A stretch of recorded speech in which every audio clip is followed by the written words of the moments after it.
1984年，婆婆逼我去借种，还给我列了6个男人，让我自己挑。秀琴，你男人不行，这事儿全村都知道，我不怪你。但陈家3代单传，不能断在我手里。这是隔壁几个光棍的名字，你自己挑一个，偷偷把孩子生下来，算我陈家的种。陈守业蹲在那里烧火，一句话都没说。前世我咬碎了牙认了命，可是后来婆婆抢走了孩子，还把我赶出家门。这辈子谁也别想再算计我。秦秀强，你发什么疯？行啊，但我自己挑人，你们陈家管不着。屋里瞬间安静下来，李桂芬脸上的横肉狠狠抽搐。陈守业终于站起身，低着头不敢看我。秀琴，你听妈的话。听妈的话？你妈让你老婆跟别的男人睡觉，你就一句听妈的话？你妈让你老婆跟别的男人睡觉，你就一句听妈的话？那你想怎么办？我这个身体，你又不是不知道。我当然知道，15岁那场高烧骗了我整整3年。陈守业，你不行不是你的错，可你不该骗我，更不该眼睁睁看着你妈让我借种。说完，我转身进屋，卷起母亲陪嫁给我的旧棉被，拿上掉了磁的搪瓷缸子，又把半袋红薯干塞进布袋。收拾完，我径直往外走。路过门口时，我把陈家的铜钥匙掏出来，扔在地上。钥匙在青石板上转了几圈，停在陈守业脚边。出了这个门就别回来！离了陈家，你就是没人要的废物，早晚饿死在外头。从前我怕他，如今只觉得可笑。你最好记住今天的话。寒风扑面而来，像刀子一样刮在脸上，月光照得满地冰碴发亮。我抱着棉被，一步一步朝村口走去。老槐树下，一点猩红的烟火忽明忽暗。王占山，王占山，十里八乡出了名的狠人，全村人背地里都叫他王阎王。我深吸一口气，攥紧怀里的棉被。前世临死前的画面清晰浮现，他穿着笔挺的中山装，站在新修的柏油路上，给村里捐建小学。几年后，这个人人看不起的果农会成为整个镇上最有钱的人，更没人知道他会带着全村人过上好日子。可我知道，因为我活过一辈子。王占山，有事儿？你想不想挣更多的钱，多到这辈子都花不完？陈守业媳妇儿，你大半夜不回家，跑来跟我说这个，先说说你到底想干啥？我想嫁给你，我想跟你搭伙过日子，不是临时凑合，是领证结婚。过一辈子。他盯着我看了很久，一句话没说。而关于王占山，红旗大队人人都能说出3句话。第一句，王占山的拳头比铁硬。19岁那年，镇上屠户刘黑子带着4个人进村压价，还掀翻了孤寡老太太的猪圈。王占山一个人冲上去，打得5个人跪地求饶。从那以后，所有收猪贩子经过红旗大队，都会主动多给2分钱1斤。第二句，王占山的脑子比谁都活。分田到户那年，全村都种粮食，只有他把8亩地全种成果树。村长骂他败家，他说3年后你来求我。第3年，果树挂满枝头，他拉去县城卖了一趟，挣了别人1整年的钱。第3句，王占山这辈子讨不到老婆，不是没人说媒，1米8几，不抽不赌，有果园。可这人嘴太直，3门心事全黄了，至今打着光棍。他慢慢站起身，目光沉沉地看着我。先跟我回家。什么？外面冷，冻死了，还怎么搭伙过日子？风还在刮，可我却忽然觉得不冷了。你不问问我为什么要嫁给你？你肯定有你的理由，但我得先问明白一件事儿，你和陈守业算完了吗？算完了。当初他家连登记的2块钱都舍不得花，只摆了几桌酒，根本没领证。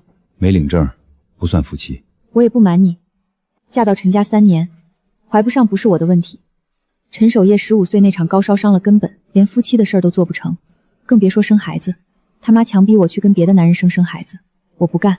王占山，我要是真跟了你，就是真真正正跟你过一辈子，不是凑合，更不是过2天就散。屋里忽然安静下来，王占山看着我，眼神一点点沉了下去，许久都没说话。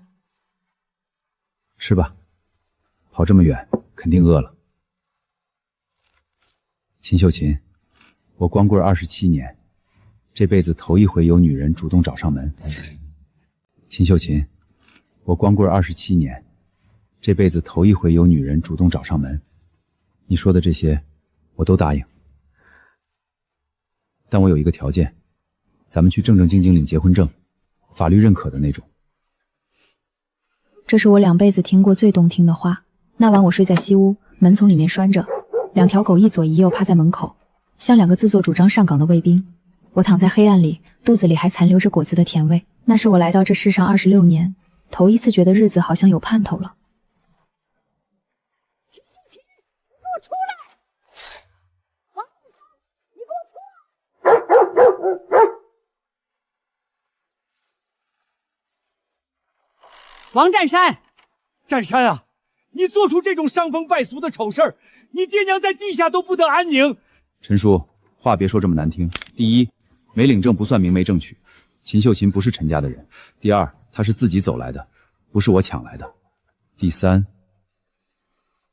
您真觉得伤风败土，不如先问问您弟妹，昨晚逼侄媳妇去跟别的男人生孩子，算不算伤风败土？6个名字：刘瘪子、赵老三、孙麻子、钱大柱、周秃子、杨四。他把名字写在纸条上让我挑，说孩子生下来算陈家的。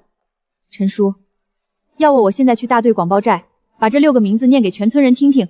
丢人！我们陈家的脸全让你丢光了。秦家丫头，是我们陈家对不住你，以后怎么走，你自己决定吧。秀琴，你真不回来了吗？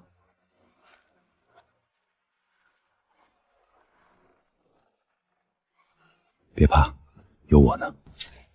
领证那天，飘着细碎的小雪，乡政府的小张同志给我们办了手续，递过来2本红彤彤的结婚证。照片上，我的头发被风吹得乱糟糟贴在脸上，王占山绷着一张脸，嘴角抿成一条直线，浑身僵硬得像块石头。可刚走出乡政府大门，他攥着红本本，突然放声大笑。他把红本本小心翼翼揣进贴身的棉袄口袋，按了又按，走3步就摸一下，生怕长翅膀飞了，怕人偷啊。他转头看我，眼神亮得像天上的星星，比我的命还值钱。走到村口小河边，河水结了薄薄一层冰。上来，我背你过去。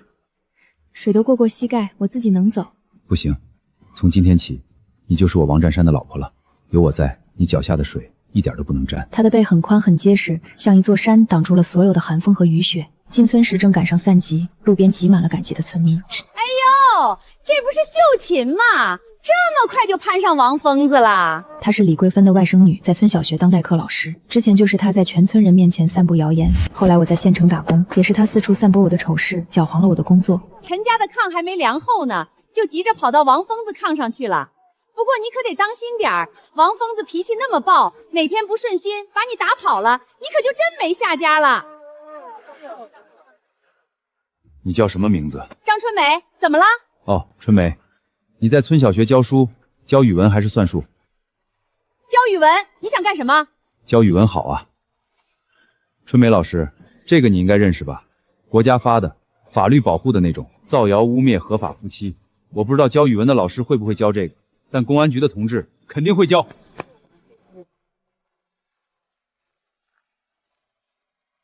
别理他那种烂人。我们手牵着手，迎着阳光往家走，雪花落在我们的头发上，像撒了一层糖霜。可我知道，平静只是暂时的。李桂芬绝不会就这么善罢甘休。嫁过来第1个月，我把她家土坯房里里外外翻新了一遍。王占山从果园回来，推开门愣在原地。他站在堂屋中间，转着圈看了一遍又一遍。我妈走得早，家里好多年没这么安静过了。他说完，猛地转过身，背对着我看向院子里的果树，肩膀微微耸动。腊月20，我去镇上供销社买过年的红纸。你就沈秀琴？嗯。陈婶子昨天在粮站站了一下午，到处跟人说你在陈家的时候就跟王占山勾搭上了，还说你3年不生孩子是因为偷偷吃了药，就是故意不想给陈家留后。李桂芬的阴招这么快就来了，不能在这里闹，闹了就正中李桂芬的下怀。我付了钱，拿着红纸转身就走，脚步又快又稳。回到家，王占山正在院子里劈柴。红纸买回来了。我扯了扯嘴角，点了点头，把红纸放进屋里。我没跟他说这一仗我要自己打。第2天一早，天刚蒙蒙亮，我就揣着2个窝头去了镇卫生院。刘叔，我想请您帮个忙。刘院长当了30年乡镇大夫，什么家长里短没见过。你每载检查，结论都是身体完全健康。丫头，放心，有叔在，没人能往你身上泼脏水。老赵叔，我只问你几句话。陈守业15岁发烧去卫生宴，是不是他妈妈亲自背着去的？出来之后，他是不是坐在粮站门口跟你哭了半天，说陈家要绝后了？老赵手里的算盘停了下来，沉默了很久，最终缓缓点了点头。我攥紧手里的证明，转身走出了粮站。3天后就是全村的社员大会，到时候所有人都会到场。我抬头看向陈家的方向，眼神冰冷如刀。你想在暗处毁了我，那我就把所有的龌龊全都翻到太阳底下来。腊月26，社员大会，大队部的院子里挤得水泄不通。我刚走进院子，10几道目光立刻齐刷刷射过来，有人交头接耳，有人对着我指指点点。还有谁要发言吗？院子里鸦雀无声，没人举手。我深吸一口气，猛地从板凳上站了起来，所有人的目光瞬间聚焦在我身上。各位叔叔婶婶，我有话要说。最近有人盗传说我秦秀前偷吃药，故意不给陈家生孩子。今天我就把这件事当着全村人的面说清楚。这是镇卫生院出的证明，我嫁到陈家3年，前后4次去检查，身体完全健康，卫生院也从来没有给我开过任何一粒避孕药。光有卫生院的证明还不够，这里还有第2份证明。老赵啊，我们家守夜15那场高烧烧坏了，这辈子怕是不能生了。我对不起陈家列祖列宗啊！全场瞬间炸开了锅，所有人都猛地转过头，眼神像刀子一样射向李桂芬。陈守业腾地一下从板凳上弹起来，脸色惨白如纸。李桂芬浑身剧烈的发抖，手指着我，这是陈守业他妈在他15岁看完病那天，亲口在粮站跟老赵叔突诉的原话。当年在场的人不少，大家可以去问问。我最后叫你一声妈。这些年，全村人骂我是不下蛋的鸡，我忍了3年。今天你当着所有人的面说清楚，到底是我不能生，还是你儿子不能生？你血口喷人！你偷录我！我没偷录，是老赵叔当年觉得这事儿太缺德，怕你将来再害别的姑娘，悄悄录下来的。他说，总有一天能用上。原来是这么回事儿，太缺德了！骗了人家姑娘3年，还好意思往人家身上泼脏水，这种人就该遭报应。我秦秀琴不是谁家传宗接代的工具，我是一个人，一个有血有肉、有尊严的人。李桂芬再也撑不住，双手捂住脸，肩膀剧烈的颤抖着。陈守业始终低着头，双手攥得紧紧的，肩膀抖得像筛糠，连头都不敢抬一下。我收好证明和录音机，转身走回王占山身边坐下。王占山从口袋里掏出一把炒得香喷喷的瓜子，递到我手里。解气不？解气。那就多吃点儿。周围的议论声还在继续，李桂芬和陈守业在众人的唾骂声中灰溜溜地挤出了人群。我靠在王占山的肩膀上，看着远处的夕阳，心里无比平静。但我知道这还没完，张春梅还在等着我。社员大会散场后，村里的风向彻底变了。以前见了我就低头绕路的婶子们，如今会主动笑着打招呼。之前一口一个王疯子喊得震天响的汉子，现在见了王占山，都客客气气地叫一声占山哥。我抱着刚洗好的衣服往家走，眼角余光瞥见一个身影匆匆钻进了陈家的院门，是张春梅。她在社员大会上全程缩在角落，散会后连头都没回，直接跟着李桂芬回了家，一待就是1下午。我攥紧手里的洗衣盆，指节发白，这辈子我不会等她先动手。第2天一早，我直接去了村小学。秀琴，你怎么来了？春梅姐，我只问你一件事儿，你是打算继续帮你姨妈对付我，还是安安分分教你的书？你说什么呢？我听不懂。听不懂没关系。我知道你进村小学的时候学历是假的，初中毕业不是中专，是你姨妈找人帮你办的假证。你怎么知道？我怎么知道的不重要，重要的是这件事要是捅到教育局，你觉得会怎么样？秦秀琴，你不能这么做！我当然可以不做，你不惹我，这件事就烂在我肚子里。你再敢帮你姨妈搞我，我这个人说到做到。李桂芬最好用的刀被我废了。从那天起，张春梅再也没说过我一个字的坏话。李桂芬后来几次去学校找她，她都躲着不见，最后干脆锁了校门，连大门都不让李桂芬进。李桂芬气得在学校门口跳脚骂街，却一点办法都没有。可我知道她绝不会就此罢手，她的第3张牌很快就会打出来。日子一天天过去，我的肚子渐渐显了怀。我去村口小卖部买酱油，刚走到老槐树下，就看见一群陌生的城里人站在路边东张西望。你就是秦秀琴吧？我是王占山他二叔王德贵。从省城特意赶回来，看看我侄儿到底娶了个什么样的媳妇儿。不用猜，又是李桂芬的手笔。侄媳妇儿啊，占山呢？快带我去看看他。我这个当二叔的好几年没见他了，怪想。我没有动，就那么看着他。风刮过老槐树的枝头，落下几片枯黄的叶子。一场新的风波又要开始了。王德贵夫妻俩直接赖在了家里，一住就是半个月，每天睡到日上3竿才起，吃饭专挑肉吃，碗一推就往果园跑。这是我们王家的果园，以后我说了算。他老婆更是过分，嗑的瓜子皮吐得满院子都是，还随便翻我们的柜子，看见什么好东西就往自己包里塞。这天晚饭，占山啊，不是二叔说你，这8亩果园一个人打理多累，分我4亩，叔侄俩一起干，挣了钱咱俩平分。二叔，果园是我一颗一颗亲手种的，我爹走的时候你1分钱棺材本都没出，现在果园赚钱了，你上来就要4亩。哎呦，这话说的多难听！你二叔好歹是你长辈，血脉相连，怎么娶了媳妇儿就不认输了？良心被狗吃了？婶子，我倒想问问，你们10几年没跟家里来往，怎么偏偏知道占山结婚了，果园挣钱了？来之前是不是跟陈家的人见过面？打长辈就是不孝，李桂芬算准了这一点，但她没算准我。几天后，二婶把沾满油污的外套扔在院子里，转身就去串门了。贵哥，占山果园1年挣不少钱，你回来争一争，分到了咱们5-5开。他媳妇儿怀了崽，你赖到他生孩子的时候，到时候他不敢闹，好说话。我把信折好，转身就去了大队部找村长。村长，不是我不讲理，这果园本来就是王家的家产，我当叔叔的分一半，天经地义。天经地义。那你先听听这封信，再说说什么叫天经地义。我当着全村人的面，一字一句地把信念了出来。念完最后一个字，全场鸦雀无声，所有人的目光都齐刷刷地射向王德贵夫妻俩。你偷我东西，这是伪造的！伪造的？这字是不是陈婶子写的？全村人都认识。要不要我现在就去把他叫来，当面对质？好啊！我说我那弟妹怎么突然安静了？原来在背后搞这种龌龊事儿，丢人，太丢人了！王德贵，限你3天之内带着你老婆离开红旗大队。我原是王占山个人合法财产，跟你没有半毛钱关系。再敢来闹事儿，我直接报警。当天下午，他们就灰溜溜地收拾东西走了。走的时候，王德贵恶狠狠地瞪了我一眼，却不敢多说一个字。后来听说他回省城做买卖，赔了个底朝天，再也没脸回来。秀琴，你比我厉害。那当然，不然你以为我为什么嫁给你，就是为了罩着你的。他看着我，忽然笑了，笑着笑着，眼眶就红了。8月15我生产那天，王占山在走廊里熬了一整晚，一口水没喝，一口饭没吃。同志，你坐下歇会儿吧，连眼都不眨吧。突然，产房里传来婴儿哭声，他腿一软，直直地倒了下去。我媳妇儿怎么样了？孩子怎么样了？恭喜啊，3胞胎，2儿1女，母子平安。就是早产了半个月，孩子有点小，得先住暖箱。10天后，护士把3个裹得像蚕蛹一样的小婴儿抱到了他面前。你倒是接啊！我手脏，怕碰坏了他们。1米8几，打遍十里八乡的狠人，抱着个4斤重的婴儿，哭得像个孩子。这一天，他等了27年。我给3个孩子取了名字，老大王一山，老二王一林，小闺女王一禾。山林禾都是土里长出来的东西，皮实好养活。出院回村那天，村口的路两边站满了人。3胞胎的消息早就传遍了十里八乡，好多人从几十里外的村子赶过来。陈家的院门口，李桂芬孤零零地站在那里，穿着那件洗得发白的棉袄，远远地看着我们。她嘴唇动了动，想说什么，最终还是什么都没说。陈守业站在她身后，眼睛直勾勾地盯着王占山怀里的孩子，看了很久很久，直到我们走远，他都没有挪步。转眼到了孩子满月，家里摆了10几桌酒，都给我让开！所有人都安静了下来，齐刷刷地看向门口。李桂芬冲了进来，头发乱糟糟的，她直奔我而来。秦秀琴，那3个孩子是我陈家的种，你不能不让我看。你坐着，我来。陈婶子，这3个孩子姓王，他们的爹是王占山，妈是我秦秀琴，跟你们陈家没有一丝一毫的关系。你放屁！你嫁进陈家3年，这孩子就是陈家的。陈婶子，3年里你儿子碰过我吗？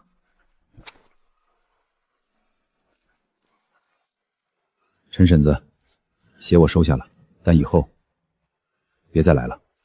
李桂芬没有说话，也没有再闹，她弯着腰，驼着背，一步一步地往回走。我抱着小闺女，看着她远去的背影，心里没有半分波澜。都过去了，以后有我和孩子们陪着你。是啊，都过去了，我的好日子才刚刚开始。孩子们半岁那天，我抱着小一禾坐在院子里晒果干。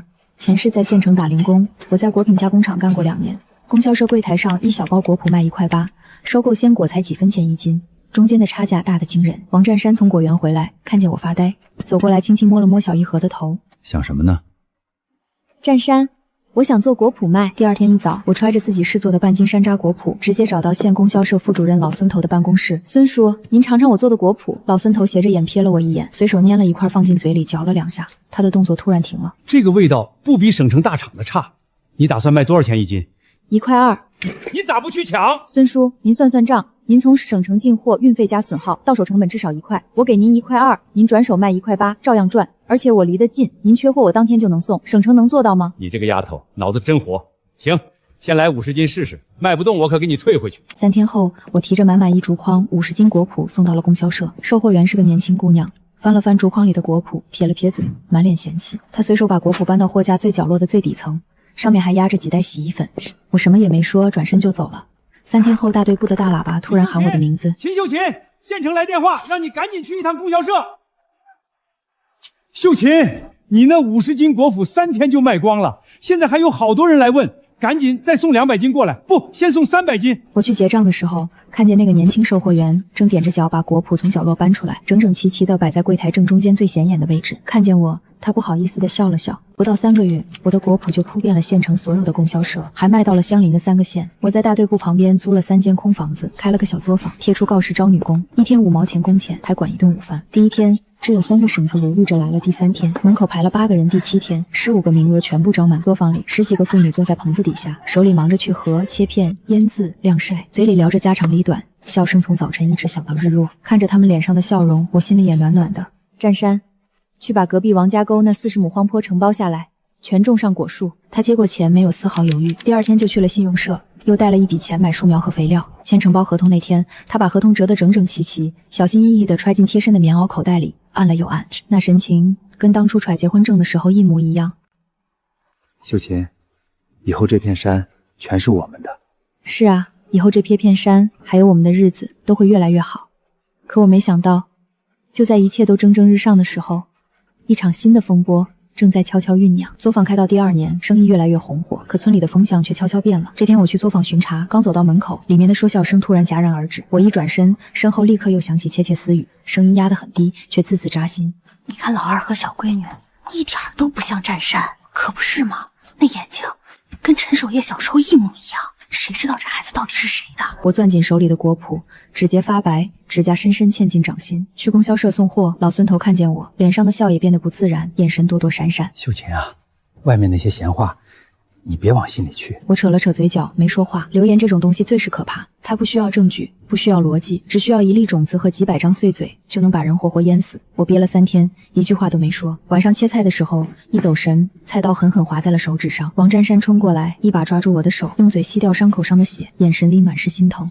秀琴，外面那些话我都听到了。秦秀琴，你听好了，这3个孩子是从你肚子里出来的，谁爱说什么就让他们说去。我闺女像谁不重要，她姓王，这就够了。我再也忍不住，眼泪唰的一下流了下来。第2天一早，村里几个最爱嚼舌根的妇女正蹲在果园边的石头上。王占山牵着我的手，大步流星地走了过来，3个小不点跟在后面，跌跌撞撞地跑着，像3只摇摇晃晃的小鸭子。他停下脚步，扫了那几个妇女一眼，眼神冰冷，带着一股摄人的气势。那几个妇女立刻低下头，不敢再说话，手指紧张地抠着衣角。都给我听好了，我王占山这辈子没什么别的本事，但对外人我从来没软过，对我自己的女人和自己的种，我当命根子一样供着。以后谁要是再让我听见一句不三不四的话，别怪我王占山不讲情面。所有人都想起了当年那个欺负女娃的二流子，被他收拾的再也不敢来村里的事，没人敢接话，一个个低着头灰溜溜的散开了。走，媳妇儿，回家做饭去，看把我闺女饿的。我心里所有的委屈和不安瞬间烟消云散。从那天起，村里再也没人提过孩子像不像3个字，日子又恢复了平静，作坊的生意越来越好。可我万万没想到，一场更大的危机正在悄悄逼近。我们的果脯第一次接到了出口的订单，可谁也没料到，这单生意差点让我们倾家荡产。1987年，依山林果品加工厂正式注册挂牌，红绸布落下的那一刻，院子里70多个工人齐声欢呼，掌声雷动。我们的果脯终于从村口的小作坊铺进了省城的各大副食店。那年秋天，一辆黑色的小轿车开进了村子，停在了加工厂门口。省食品进出口公司的采购部孙建国从车上走了下来，口感好，甜度适中，如果质量稳定，供货充足，我们可以谈出口合作。出口2个字像一道惊雷，炸得我脑子嗡嗡作响，眼睛亮得像烧着了火。3个月后，第1单合同正式落地，5吨果脯发往东南亚，总价28000块。签完合同从省城出来，王占山怀里抱着3个刚买的布娃娃。秀琴，我以为这辈子能当个万元户就到头了，你居然把果脯卖到外国去了。2个月后，加工厂的电话突然急促地响了起来。我接起电话，听着听着，脸色一点点变得惨白，手里的笔啪地掉在地上。外商退货，农药残留超标，这一退直接吃掉了我们小半年的利润。70多个工人等着发工资，果农等着收鲜果钱，承包荒坡垫进去的钱还没回本，信用社的贷款也马上到期。一夜之间，我们从人人羡慕的万元户变成了负债累累的穷光蛋。看吧，我早说他撑不了多久，卖到外国的东西都被退回来了，我就知道他没那个本事。周围的人跟着附和，指指点点，说什么的都有。我路过的时候，那些话像刀子一样扎进我的心里。秀琴，要不咱们别做出口了，国内的市场也够咱们过日子了。不行，退了这一步，以后就会退第2步、第3步。而且，如果我现在认输，就等于告诉所有人李桂芬说对了，我不能让她对。行，你说怎么干，我跟着你。第2天一早，我就去了省城，找到了省农科院一位退休的老教授。老教授跟着我回了村，在果园和作坊里转了整整2天。他拿出一整套改造方案，从规范施药、低残留种植到加工车间的卫生标准，从头到脚全部推翻重来。改造要钱要时间，最难的是第3个月，贷款到期了，作坊停了一半工，信用社的人找上门催还款。我正在想怎么开口跟王占山商量，他已经出了门，一个人去了趟县城信用社，回来的时候手里多了一份文件。他拿果园的承包合同做了担保，换了一笔3000块的短期周转款。果园我来扛，你专心搞你的厂子，天塌下来有我顶着。王占山，这辈子跟你搭伙我没选错。第4个月改造完成，检测报告出来全部合格，4个月死磕，终于熬过来了。孙建国亲自赶来，看完报告后猛地站起来，紧紧握住我的手。秦秀琴同志，这4个月我以为你会放弃，你是我见过的第一个死磕到底的农村女人。我在省城邮局给家里打了个电话。秀琴，一禾又把他哥画的纸撕了。王占山，果园保住了。那头安静了2秒，然后我听到一声极力压抑的粗重的呼吸。回来吧，家里等你。回到家的那天傍晚，我在果园里走了很久，黄坡上的新果树都活了，矮矮的一排一排，枝条上冒着嫩芽。再过2年它们就会挂果，再过5年就是漫山遍野的丰收。3个孩子在果园里追着2条狗跑，一山跑最前面，依林在后面摔了一跤，爬起来继续追。一禾骑在大黄狗背上，他是唯一一个敢骑那条狗的人。秀琴，你说以后这片果园全挂了果，红彤彤的一片，得有多好看？好看，但现在也挺好看的。而陈家那边，陈守业把粮站的活辞了，去了省城找了个记账的差事，走的时候连他妈都没告诉。李桂芬气得大病一场，没有了陈守业，没有了张春梅，没有了王德贵，他一个人守着越来越冷的院子，终于安静了。1990年，一山林年产值突破50万，市场从周边几个县做到了省城，产品也出口到了东南亚和更远的地方，从果脯扩展到了果汁、果酒，工人增加到200多个，全是附近村子的妇女。秦厂长，您从一个农村妇女变成全县有名的女企业家，成功的秘诀是什么？我觉得不算成功，只是一个女人不想认命了。采访播出的第2天，李桂芬中风了，大清早被邻居发现倒在院子里，手里还攥着半截扫帚。送到镇卫生院的时候，半边身子已经不能动了。他唯一的儿子在省城联系不上，我没有去看他，不是因为恨，是因为我很清楚他会把我的每一分善意都当成筹码。但我让人给卫生院送了200块钱，没有留名字。1个月后，陈守业终于从省城赶回来了，一个人没带他那个省城的妻子。他在搬他妈回家的路上，远远看见了我家作坊门口挂着的招牌，站在路上看了很久，然后低下头推着轮椅转进了另一条巷子。1993年，粮油票取消了，3个孩子8岁。那年秋天，我在镇上碰见了陈守业。秀琴，能不能借一步说话？省城那边，我离婚了，他嫌弃我，嫌弃的原因跟你一样。我看着他，他一辈子都在逃避真相，而真相一辈子都在追着他。他妈当年瞒着我给他说了亲，如今他又用同样的方式瞒着第2任妻子。他在无意识中重复了他妈对我做过的事。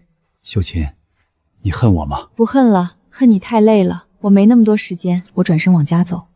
今天一禾的班主任说要跟我谈，我闺女又把人追了，原因是那个男生说你妈是个卖果子的乡巴佬。我加快了脚步，不是去教训闺女，是去问问那个男生的家长。你知道你们学校的图书室是谁捐的吗？1995年，宜山林年产值突破100万，县里把我树为经国创业标兵，省妇联请我做报告。11年前，我的婆婆拿了一张纸条，上面写着6个男人的名字，让我去借种。11年后，我有了3个孩子，有了自己的厂子，养活了200多个家庭。我想告诉所有跟我一样的女人，别人看不起你的时候，你自己不能看不起自己，你自己站起来了，天就塌不下来。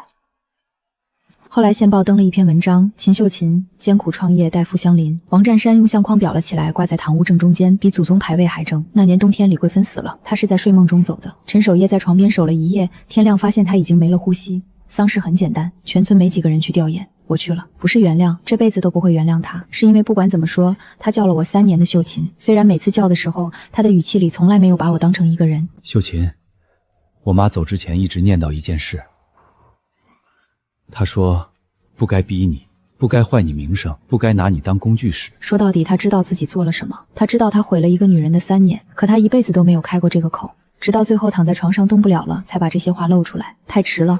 后来我才知道，他住院那会儿那200块钱是你出的。走出陈家院子的时候，门外站着王占山，他什么也没问，只是把大棉袄脱下来披在我身上。棉袄很重，带着他身上果木和旱烟混合的味道。我把脸埋进领子里。走吧，回家。孩子们等着呢。后来听说张春梅的假学历还是被人举报了，她丢了村小学的差事，嫁到了外县，再也没有回来过。很多年以后，王一山考上了省城最好的大学，读农学。毕业后回到家乡，成了县农业局最年轻的技术员。我要把这片土地上的果子卖到全世界。王一林去了省城，开了一家机械厂，他研发的果品加工设备卖到了好几个国家。每次回家过年，都要钻进作坊车间看那些老机器。那是他小时候拆了装装了拆的启蒙老师。王一和哪也没去，他留在红旗大队接手了一山林果品加工厂，把他从一个自家小作坊做成了全省知名的品牌。他的办公室里挂着2样东西，一样是那张现报的简报，秦秀琴艰苦创业代父相邻，纸已经发黄了；另一样是一张照片，照片背面有一行字，王占山的笔记，歪歪扭扭的，像小学生刚学写字。秦秀琴，这辈子跟你搭伙值了。一和每次看到这行字都会笑，然后偷偷擦一下眼睛。妈，你当初为什么选了我爸？全村人都叫他王疯子，你不怕吗？因为那天晚上我抱着棉被站在村口，冷得快要死掉了。你爸蹲在那儿抽烟，站起来的时候挡住了风，就这么简单。那你后悔过吗？后悔什么？